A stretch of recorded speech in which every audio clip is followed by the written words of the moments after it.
చూడండి, మత్స్యకారులు ఇప్పుడిప్పుడే బోటు తిరగబడిపోయింది. భీమిల్లోని విశాఖపట్నం సైడ్లోని మినీ హార్బర్లు ఎన్నో కట్టాలి. పెద్ద హార్బర్ ఉంది కానీ మినీ హార్బర్ లేదు. కోస్టల్ అంతా విదేశాల్లో చూడండి ఎంత విలువైన మత్స్యకారులు ప్రాణాలు కాపాడడానికి మత్స్యకారులు నిధులు కేటాయించి ఒకటే హార్బర్ కట్టడు, 2 వాళ్ళకి ఎక్విప్మెంట్లు ఇవ్వడం, 3 వాళ్ళు వృత్తి కంటిన్యూ చేయడానికి కావలసిన స్కూల్ కట్టడం. ఎందుకంటే ఇప్పుడు అందరూ ఎడ్యుకేషన్ చేసి తక్కువ పనులన్నీ మానేశారు.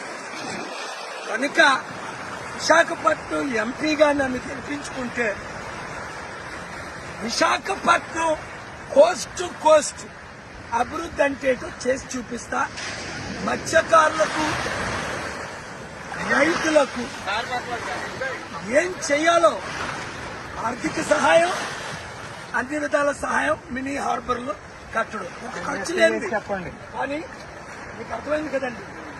మీకున్న సమస్యలు నేను పరిష్కరిస్తాను. ఇంతవరకు అందరినీ చూసాం. విశాఖపట్నం ఎంపీగా సీరియల్ నెంబర్ 14 కొండ గుర్తుకు ఓటేసి నన్ను గెలిపించండి. మీ మత్స్యకారులకు, మీ పిల్లలకు, మీ అబ్బాయిని కలిసారు. ఎంత ఒక విధంగా చెప్పాలంటే మీ వృత్తి కూడా ఆయనకి ఇంకా ఇంట్రెస్ట్ లేని పరిస్థితి. ఎందుకు మీకేమో అలా ఏ విధంగా సహాయం చేయట్లేదు.